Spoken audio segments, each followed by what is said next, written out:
네, 이번 코너는 취재 파일입니다. 관심사가 큰 경제 이슈를 하나 골라 심층적으로 파헤쳐봅니다.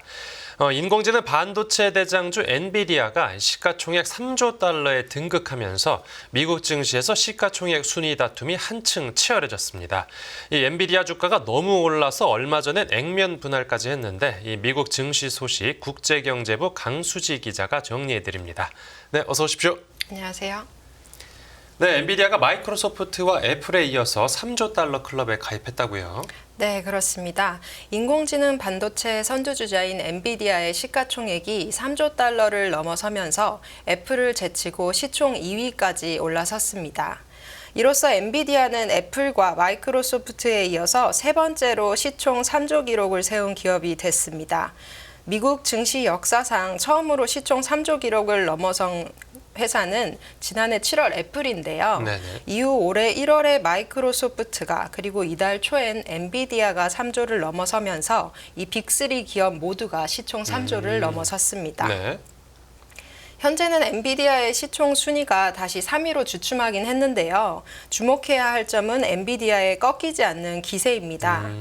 이 엔비디아의 주가는 AI 붐을 타고 지난 1년 새 300% 이상, 그리고 올해 들어서는 155% 이상 급등했습니다. 네. 팬데믹 당시인 지난 2020년 이후의 상승폭을 보면 무려 2000%가 넘어섭니다. 4년 동안은 21배나 증가를 했네요. 이 상승 추세가 계속된다라고 하면 이 시가총액 1위 자리까지도 넘볼 수 있는 겁니까? 그렇죠. 최근의 성장 속도만 보면 일단은 가능하다입니다. 엔비디아는 1999년 상장된 이후로 그렇게 인기가 있는 종목은 아니었는데요. 네.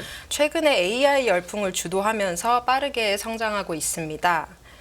엔비디아는 지난해 6월에 처음으로 시총 1조 달러를 넘어섰고요. 이후 8개월 만인 지난 3월에 2조 달러를 돌파했습니다. 그리고 불과 4개월 만에 다시 3조 달러를 넘어섰습니다. 야, 시가총액이 1조 달러에서 2조 달러가 되는데 8개월밖에 안 걸렸는데 2조 달러에서 3조 달러가 되는 데는 거기에 또 절반밖에 안 걸렸네요. 그렇죠. 이 가속도를 높이고 있는 만큼 이 기세가 이어진다면은 아주 단순하게 계산해도 향후 2개월 뒤에는 또 새로운 기록을 세울 수도 있지 않을까 하고 투자자들이 기대하고 있습니다. 네. 이 4조 달러까지는 아니더라도 시총 1위 자리를 충분히 노려볼 수 있지 않을까 하는 생각이 드는데요. 현재는 애플과 시총 2위를 다투는 모습입니다. 예. 며칠 전에 애플이 새로운 AI 전략인 내놓으면서 다시 엔비디아를 앞지르긴 했지만 네. 사실상 따라잡았다고 무방할 것 같고요. 시총 1위인 마이크로소프트와의 격차는 약 2천억 달러, 하나로 약 275조 원 수준입니다. 현재 주식 분할 이후에 엔비디아 주가가 약 125달러 수준에서 등락 중인데요. 네. 이 마이크로소프트 주가에 변화가 없다는 가정하에 엔비디아 주가가 134달러 이상, 즉 지금보다 7% 넘게 오르면 시총 1위 자리에 등극하게 됩니다. 네. 그 엔비디아 주가 상승 배경도 한번 살펴보면요. 네, 이게 주가 급등에는 여러 요인이 작용하고 있는데요. 크게는 세 가지 정도로 볼 수 있을 것 같습니다. 예. 우선 엔비디아의 열풍의 근본적인 원인은 이 엔비디아가 인공지능 기술의 핵심인 반도체를 공급하는 사실상 독점 기업이라는 점입니다. 이달 초 젠슨 황 CEO는 차세대 AI 그래픽 처리 장치 루빈을 처음으로 공개했는데요. 네. 이 끊임없이 신제품을 내면서 업계에서 앞서 나가는 모습입니다. 이 소식은 투자자들로 하여금 AI 혁신을 이끄는 엔비디아의 역할에 대해 확신을 갖게 했습니다. 예. 또 두 번째 요인으로는 미국 연방준비제도의 금리 인하 기대가 있는데요. 이 재료는 사실 간밤 FOMC 이후에 좀 사그라들었고요. 예. 마지막으로 가장 최근 재료는 액면 분할 이슈입니다. 이 엔비디아가 지난 1분기 실적을 내놓으면서 10대 1의 비율로 주식을 분할하겠다고 발표를 했는데요. 네네. 이 액면 분할이란 주식의 액면가를 일정 비율로 분할해서 주식 수를 증가시키는 것을 말합니다. 보통은 주식 수를 좀 늘리고 한 주당 가격을 낮춰서 거래 유동성을 제공하기 위해서 실시를 합니다. 네네. 이 엔비디아의 경우 분할 전에는 한 주당 1,200달러 수준이었던 주식이 이 10대 1 분할 이후에는 120달러 10개 주로 쪼개진다는 의미인데요. 실제로 지난 월요일에 액면 분할 이후 첫 거래가 시작됐는데 한 주당 120달러 수준에서 거래되는 모습입니다. 그러니까 원래는 한 150만 원대였으니까 좀 비싸긴 했었네요. 그렇죠. 그리고 이제 소액 주주들도 이번 액면 분할로 엔비디아 주식을 좀 더 쉽게 살 수 있게 됐는데 이 액면 분할의 경우에는 이제 우리나라 삼성전자도 그렇고 많은 기업들이 이제 액면 분할을 하고 나서 주가가 반짝 올랐다가 이후에 좀 떨어지는 모습을 보였는데 이 엔비디아도 좀 비슷한 모습을 보일 수 있는 거 아닙니까? 네, 그렇죠. 이 액면 분할만 가지고 호재 악재를 지금은 판단하기는 좀 어렵고요. 네. 말씀처럼 분할 후에 주가가 상승한 기업도 있지만 하락한 기업도 있습니다. 네. 이 통상적으로 기업이 액면 분할을 결정한 배경을 보면요. 주당 가격을 낮춰서 투자자들의 접근성과 유동성을 좀 높이려는 취지니까 이 상황이 기업이 예상한 대로만 흘러간다면 호재가 맞겠죠. 그렇겠죠. 네. 일단 이론적으로 봤을 때 낮아진 가격은 개인 투자자들의 접근을 좀 더욱 쉽게 만들어서 엔비디아 주식에 대한 수요를 늘릴 수 있습니다. 네네. 또한 주당 가격이 낮아지면 포지션 관리도 좀 더 용이할 수 있는데요. 주식 하나당 1,200달러, 하나로 약 165만 원 정도 되는데 하나를 사고 팔 때마다 포트폴리오 관리에 좀 부담이 되니까 단위가 크잖아요. 네. 그러니까 아무래도 단위가 좀 낮아지면 포지션을 관리하는 데도 용이해지겠죠. 마지막으로 회사 입장에서도 직원에게 주식으로 보상을 지급할 때 단위가 낮아지면 선택권이 더 많아지는 옵션이 있습니다. 네. 직원에게 보상하는 방법 중에 스톡 옵션이 있잖아요. 이 옵션 계약의 기본 단위가 100주인 만큼 이 분할하기 이전에는 엔비디아가 직원에게 스톡 옵션을 부여하려면 1,200달러 100주, 즉 12만 달러, 한국 돈으로 1억 7천만 원 단위로 보상을 해야 됐습니다. 그런데 분할로 인해서 회사가 옵션을 12,000달러 단위로 지급을 할 수 있으니까 네. 보상을 하기가 좀 더 쉬워진 거죠. 사실 엔비디아는 이미 과거 5차례 액면 분할을 한 경험이 있고요. 이번 결정도 전략적인 판단으로 생각됩니다. 네, 이 주주들은 편하게 살 수 있어서 좋을 것 같긴 한데 이 주식을 보너스로 받는 직원들 입장에서 뭐 그렇게 반길 만한 소식은 아닌 것 같습니다. 그렇죠. 이 엔비디아 주가가 오르면서 세계 부자 순위에도 일부 변동이 있었다고요. 네, 이 황 CEO의 자산 대부분이 엔비디아 주식인데요. 네. 이 주가가 급등하면서 그의 자산 순위도 초고속으로 상승했습니다.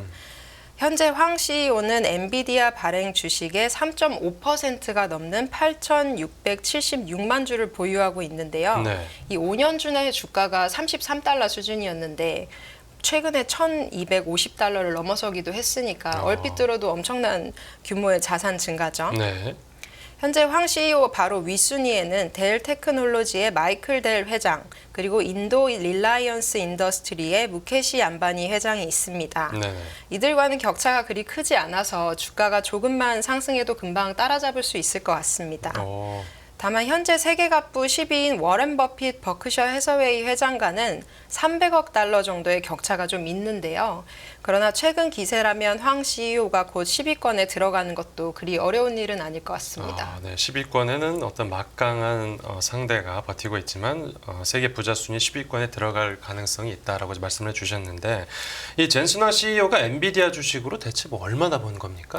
네, 좀 더 범위를 좁혀서 보면요. 황 CEO의 자산이 작년 초에 135억 달러 정도였는데 네. 1년 반 만에 지금 8배가 불어나서 1천억 달러를 넘어섰습니다. 올해 들어서만 622억 달러 증가하면서 최근에는 세계 15명뿐인 자산 1천억 달러 클럽에 가입하기도 했는데요. 예. 이 자산 증가의 기준으로 보면은 세계 부호들 가운데서도 단연 1등입니다. 올해 들어 메타의 창업자인 마크 저커버그는 474억 달러 자산 증가가 있었고요. 네네.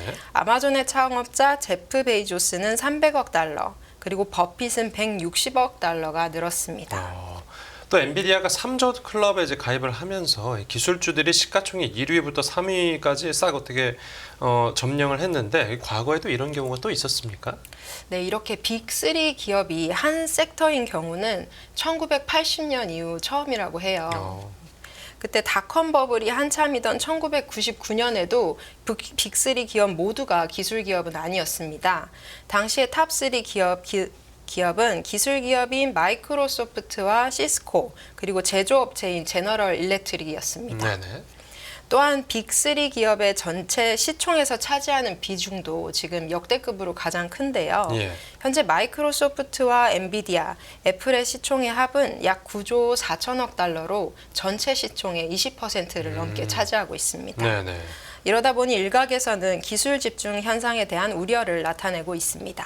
그러니까 고작 3개의 기업의 시가총액이 어떤 전체의 5분의 1을 차지하고 있다는 거니까 그래서 이 기술주 가격이 너무 높다라는 이른바 고평가 논란도 계속해서 제기되고 있는 거겠죠. 네, 그렇죠. 이제 전문가들은 이런 기술 집중이 상위 기업에 대한 지나친 고평가를 의미한다고 우려하고 있는데요. 네.